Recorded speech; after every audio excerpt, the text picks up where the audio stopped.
Well, hello everybody. Greg Cumming here from Good News for Israel. We're taking 5 to Selah and spend some time with the Lord and just investigate His Word. I love it. I hope you do as well. We're talking about Abram and his journey from Shechem to Bethel. He's moved to the mountain east of Bethel, west of Ai, and we're just investigating this place called Bethel. We learned recently that it wasn't always called Bethel. Do you remember the name of the city? It was called Luz. In Abram's day it was called Luz, but at some point the name of Luz was changed or became known by the Israelites as Bethel. We're going to go forward in time about 185 years from Abram's day to the time of his grandson Jacob to see how and why the name of the city of Luz changed to Bethel, or be known as Bethel. Do you know how that happened? Well, let's read it in the Word here. Jacob had stolen his birthright and the blessing from his older twin brother, whose name was Esau, and then he was compelled to flee from Esau. And so in Genesis 28 and verse 5, we read that Isaac sent Jacob away, and Jacob went to Padan Aram, to Laban, the son of Bethuel, the Syrian, the brother of Rebekah, the mother of Jacob and Esau. So he went to his relative's place back up in the area of Padan Aram. And Genesis chapter 28 verse 10 says, Now Jacob went out from Beersheba, which is where they lived, and went towards Haran. And so he came to a certain place, and stayed there all night, because the sun had set. And he took one of the stones of that place, and he put it at his head, and he lay down in that place to sleep. And then he dreamed, and behold, a ladder was set up on the earth, and its top reached to the heavens, and there the angels of God were ascending and descending upon it. And behold, the Lord stood above it and said, I am the Lord God of Abram, your father, and the God of Isaac. The land on which you lie, I will give to you and your descendants. Also your descendants shall be as the dust of the earth. You shall spread abroad to the west, and to the east, to the north, to the south, and in you and in your seed all the families of the earth shall be blessed. Behold, I am with you, and will keep you wherever you go, and I will bring you back to this land, for I will not leave you until I've done what I've spoken to you.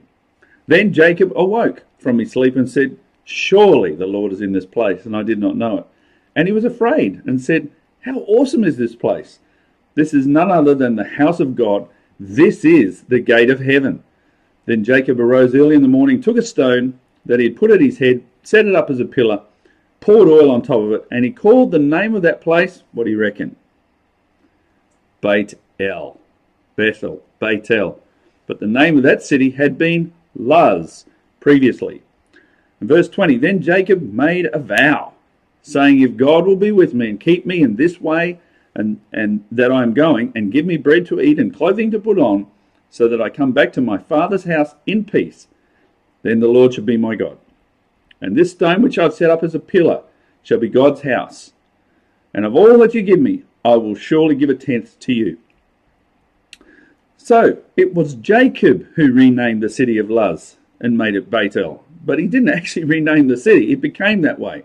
The people of Luz probably didn't change the name of their city to Bethel just because Jacob, who by the way was age 77, had a dream one night as he passed through.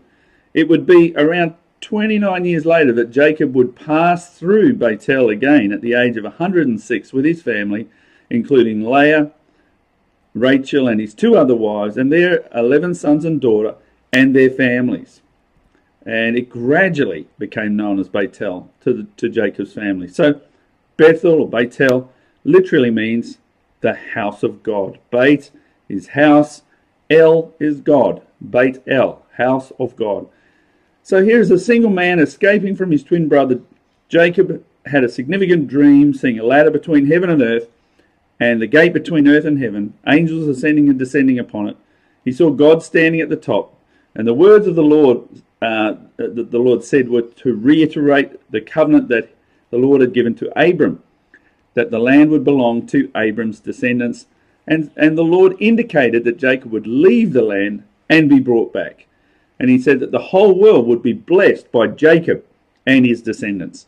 So we're blessed to have seen that the promise fulfilled in the days of Joshua happened. You know, we saw it happen. And also to be seeing that promise to Jacob being fulfilled in our own life after thousands of years. So I want to take a moment just to thank the Lord that he's so faithful to fulfill his promises, even if it takes time to do so. And you may have in yourself become despondent because it seems that God's forgotten his promise to you. But come on, let's encourage ourselves that he doesn't forget his promises and he never leaves us nor forsakes us. Do you know who else mentioned angels ascending and descending? Have a think about that. We'll come back to that a bit later. But in the meantime, I pray that you have a fantastic day. We'll leave it there and we'll catch up on the next time we have a Take 5 to Salah. The Lord bless you. Bye for now.